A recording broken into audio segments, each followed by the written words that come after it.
Hey folks, welcome back to Tent Outdoors. My name is Alan from season 10 of Alone.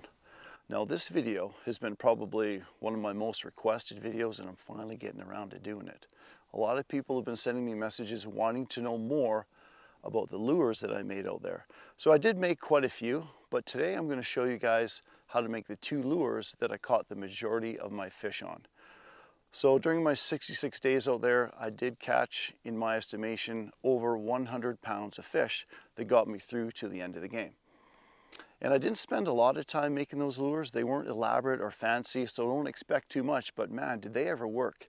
I didn't want to spend a lot of time making fancy lures because, you lose them fairly often. I wanted to be able to make them quickly and make modifications and changes if they weren't working very well. So all I had out there to make my lures was snare wire, and this is the exact same snare wire I had on the show.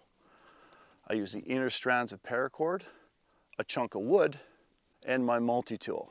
Okay, so stick around, and part two of this video, once I have my lures completed, we're going to head out on my local lake here, and we're going to try to catch us a big old bass. Stick around, it's starting right now.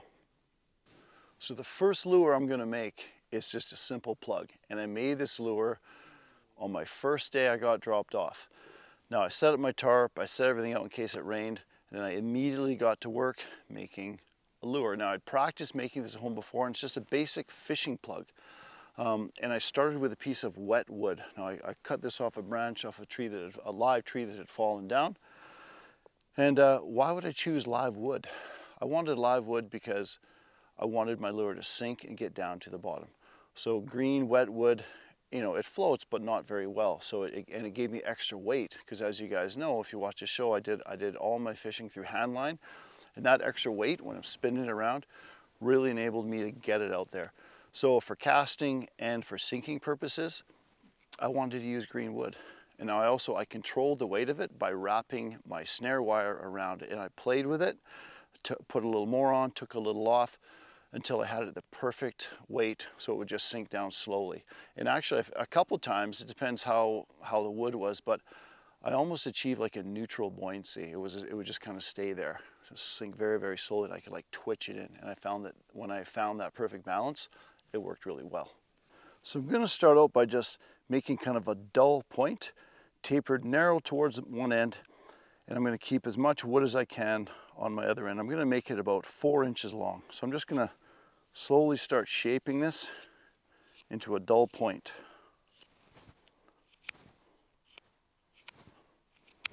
And I kept it nice and long so I have a handle, and when I'm ready to cut it and have it shaped properly, I'll do that when I'm done my basic shaping. Because every fish that I caught out there, except for the one on my gill net, was on a retrieve. I didn't catch any fish on bait.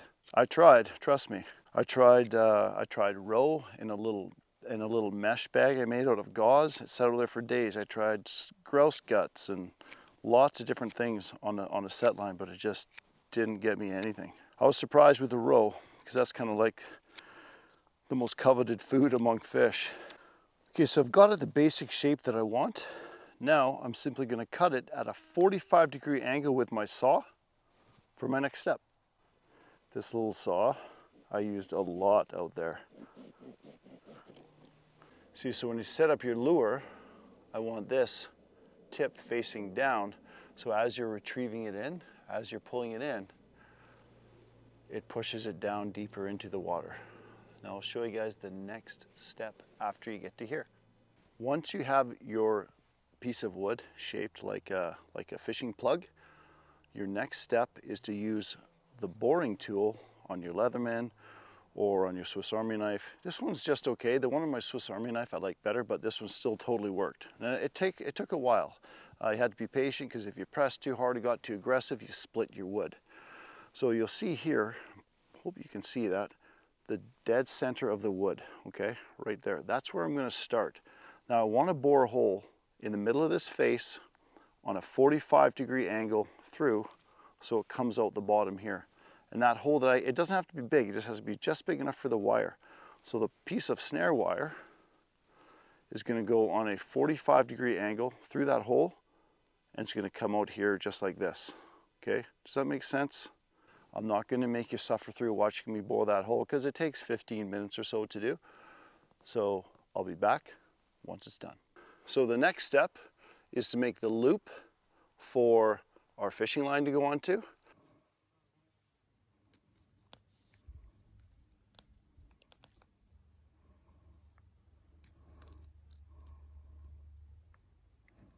You don't need to put too many wraps on there. I think I usually put 4 or 5 or so. It was very strong. I never had my wire break or come undone once when I was out there.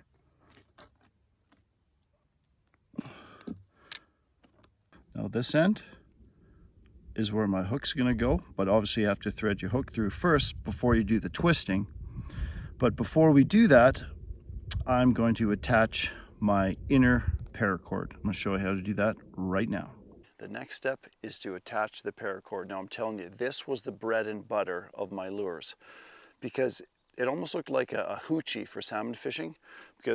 So I cut about a 6-inch piece of paracord off, and I folded it over on itself like this. And I take another piece of paracord and I bind the top like so. And as I'm pulling in my lure, this like swims, it's like whoosh, whoosh. And once I figured out how to put this on my lure, and actually I put even more than this sometimes, that's when the fishing really got better. So this really is a big part of the lure. Okay, one tip I want to talk about that I figured out when I was out there building these lures. I have my top piece here for my line. Now I don't cut this yet. I want to leave this nice and long until I've tied on my attractor string, my inner paracord, because that way I can slide it up and down. It just gives me lots of room. And once I've finished tying it on, then I can just slide it up and I can attach my hook and cut off my excess. So that's just a quick tip that I learned when I was out there. I'm going to tie it together so it doesn't come apart on me when I'm tying it onto my wire. So I'm just going to take a little piece, an extra piece of longer paracord, and I'm going to tie this bundle together so it doesn't fall apart when I'm working with it. This stuff is very strong and hard to break, so don't worry too much about pulling too hard. So I'm simply going to take my paracord, I'm going to lay it over my wire. It doesn't matter where I do it right now because I left it long, and I'll be able to slide it around on this wire when I'm done.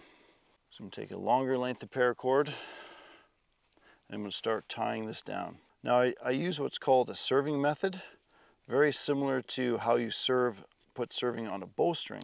So all this is, it's a series of half hitches on each side of the string. So I tie one half hitch, flip it over, tie another half hitch, flip it over, tie another half hitch. It's very simple. I'll show you how it's done.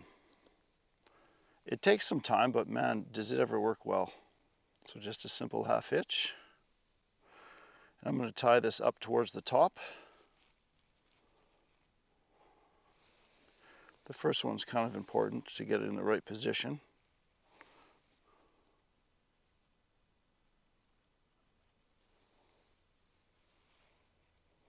Tighten it down. I'm going to flip it over. I'm going to do the exact same thing on the other side.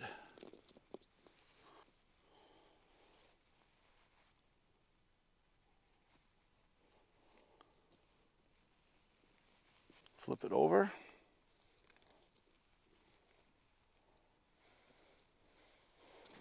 And just keep repeating this process until you get about a half an inch or an inch or so of knots or serving, and that'll hold it just perfectly. All right, so I've finished serving this section here. I guess the simplest way to explain it, it's the first part of a shoelace knot on either side, just rotating, okay? And it works all the way up to the top. And I kind of ran out of string, so, but that little ball on the end will keep these strings from pulling out the bottom. And once I get to the top, I just tied it off into a normal knot and I burned down the ends. So this will never come undone. My next step, I'm going to get some snare wire and I'm going to wrap it tightly around here to add some extra weight to the lure and some extra flash to the lure. Okay, it makes it more like a fish and just really adds that another level of attractiveness to the predator fish. So I'm starting at about halfway up that serving, because I want to leave room, because I don't want the hook too far away from the body. Like I said, I'd play with the amount of wraps I'd put on here, so I'd get that perfect weight for casting and that perfect level of sinkability. If I was sinking too fast and I was getting snags on the bottom, I'd take some of this wire off and I'd just experiment with the perfect amount for the depth of the water I was fishing in. I'm going to stop there. I can always add more if I find that I need a bit more weight. Is attach our hook right here. Now, if you watched a video I made called Things I Would Have Done Differently, here's one of the things I would have done differently. I'll put the link up in the description. I would have taken a few treble hooks, because I feel like I would have caught a lot more fish if I had had a treble hook on the end of my lure, because I had so many bites that didn't result in a landed fish. And I went home with most of my hooks. I only lost a few. So okay, so to put on this treble hook, all right, so I want to snug this hook up pretty close. I don't want it too far away from the body, and I'm simply going to make that loop like I did earlier and twist it on. But I don't want to leave it too tight on there. I want to leave a nice loop so the hook has room to move around and kind of swivel, so the fish can't trap it against the edge and apply force and work the way off. So I'm going to simply cut off the excess wire and bend it down.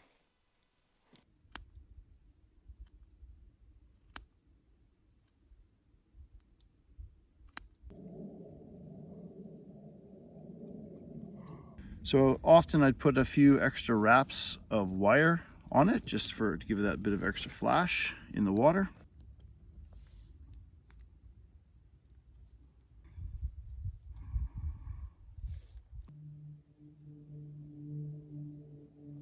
Well, because there was big pike in the lake and I lost probably a 20+ pound pike because my leader wasn't long enough, next I'd make a wire leader so the pike's teeth would not cut through.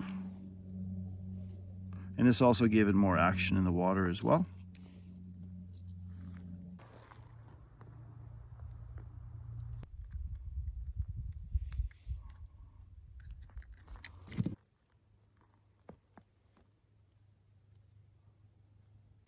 So folks, this is the finished design. This is what I used to catch pretty much all the fish that I caught out there. Funny story about this lure. So this is the lure that I made the very first night I was there. They showed me making the lure, but they didn't show me fishing with it. So that very first night that I was out there, I was fishing, and maybe 10-15 minutes I caught probably a 4, 5, 6 pound pike. And in that pike's mouth there was a dead burbot. The burbot was about this big. It was still kind of sticking out of his mouth. I could see it in his throat. And they never showed it. I was surprised because I pulled that big burbot out of his mouth. It was about this big, and I was deciding on whether or not I should keep that burbot that was stuck in that pike's mouth. It was kind of half digested, and I remember saying to the camera, I go, oh, on day 1, I ain't eating this. Day 50, maybe I would have, and I tossed it back in the water. And then day 2, same lure, very similar to this one, I caught another pike. And it was very exciting. It was a good size, and they didn't show that one. So the first fish they showed me catch was that one with the fish eggs when I was throwing up on. That was actually day 3, and that was the 3rd fish that I'd caught. So, but after that 3rd fish, I went through 11 days without catching any fish whatsoever. The lake just shut off. It was really weird. And then there's a scene where I do that fish scream. They use it in the intro of every show last season, and that was the first fish that I'd caught that broke my 11-day curse, so it was pretty cool. So in this video, I had originally said I was going to make 2, but looking at this lure, even the 2nd lure design I made, it was very similar to this. The only difference was, instead of having this plug design, I made like a sharp tip. So it was like a fish head design. But basically it was, if I showed you it again, there's really nothing different except the shape of this wood. It was more like just a fish head at the end. That's it. It was just a little bit more streamlined. Folks, thanks so much for sticking around to the end of the video.